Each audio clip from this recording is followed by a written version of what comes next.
और उसके साथ साथ यह भी सवाल है कि अगर अल्पवयस्क बच्चे ये कर रहे हैं तो ये जो भी सो कॉल्ड एनजीओज हैं जो मेरे विचार से देश के लिए खतरनाक काम कर रहे हैं और इनका जो आम आदमी पार्टी के साथ पुराना स्थापित संबंध रहा है, वो देश के नौनिहालों के मन में किस प्रकार का जहर भर रहे हैं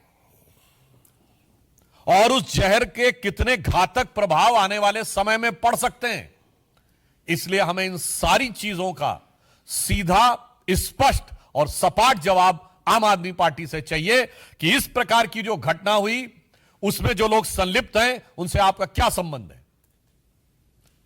और उस प्रकार के लोगों के साथ आपके पूर्व में स्थापित संबंध रहे हैं, आपकी मुख्यमंत्री के परिवार तक से वो लोग संबंधित रहे हैं जिन्होंने इस प्रकार की गतिविधियों का समर्थन किया था।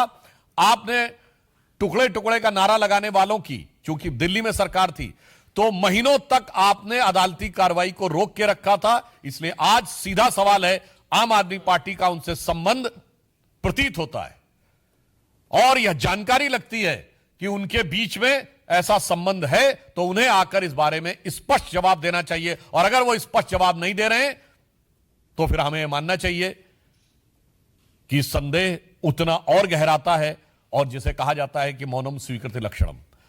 आगे मैं अनुरोध करूंगा कि हमारे दिल्ली के प्रदेश अध्यक्ष आदरणीय सचदेवा जी आपको संबोधित करें। धन्यवाद सुधांशु जी। मित्रों, ये संयोग नहीं है। दिल्ली में जब जब विधानसभा चुनाव होने लगते हैं उससे पहले दंगे का माहौल बनाना और दिल्ली को डराने और दहलाने की कोशिश करना। उत्तर पूर्वी का दंगा हम भूले नहीं हैं, शाहीन बाग हम भूले नहीं हैं और अब जब जमीन खिसक रही है,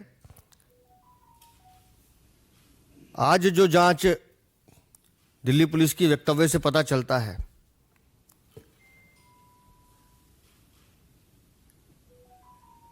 जुवेनाइल को आगे कर जिस एनजीओ का नाम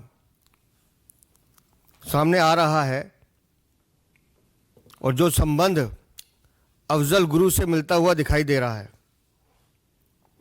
मुझे ये कहने में कोई संकोच नहीं है कि कहीं ना कहीं अरविंद केजरीवाल, आम आदमी पार्टी कहीं ना कहीं इसके घेरे में है और इसके पीछे के कारण हैं। मैं बार बार कहता हूं कि दिल्ली में अवैध रोहिंग्या बांग्लादेशी बसाने का काम अरविंद केजरीवाल खुद करते हैं। अभी जो बांग्लादेशी एजेंट पकड़े गए, उनके पास जो कागज पकड़े गए, इनके 2 विधायक महेंद्र गोयल और जय भगवान उपकार, उन दोनों के हस्ताक्षर हैं, वो सर्टिफाई कर रहे हैं, नकली आधार कार्ड बनवाए जा रहे हैं। हर वो व्यक्ति जो देश का दुश्मन है, देश को तोड़ने की साजिश रखता है, वो कहीं ना कहीं अरविंद केजरीवाल और आम आदमी पार्टी का भागीदार मिलता है। विदेशी फंडिंग से ये पैसा लेते हैं वो एजेंसी जो देश के दुश्मन हैं, जो देश का भला बुरा चाहते हैं, गुंडों को पालने का काम ये करते हैं। एक विधायक नहीं है, लंबी चौड़ी 20-21 लोगों की फहरिस्त है। मकोका में बंद है इनका विधायक, उसकी पत्नी को टिकट देते हैं। मजबूरी देखिए अरविंद केजरीवाल की, घुटनों पर बैठा है, घुटनों पर बैठा है उसके। क्यों? क्योंकि वो नरेश बाल्यान इसका नाम ना ले ले। मकोका में बंद है और मकोका में बंद होना मतलब आप समझो वो आदमी जो बिल्कुल देश का दुश्मन हो। रंगदारी, वसूली, हत्या, क्या है जी? आपराधिक मुकदमे जिनके इतने विधायकों पे हैं, किसी पे नहीं है। और आईना दिखाओ तो इसको मिर्चें लगती हैं। जिस दिशा में जांच जा रही है, निस्संदेह वो एनजीओ, आतिशी मार लेना, अरविंद केजरीवाल, आम आदमी पार्टी कहीं ना कहीं एक सूत्र में बनते हुए नजर आएंगे। दिल्ली को दहलाने की कोशिश, 400 स्कूलों में फर्जी मेल करवाना और वो भी एक जुवेनाइल से, एक सोची समझी साजिश है। कितने लाखों लोगों को परेशान किया गया। पूरी एजेंसीज को इस काम पे लगाया गया कि किसी तरह से दिल्ली में भय का माहौल हो जाए, एक ऐसा माहौल बन जाए लोग डरें।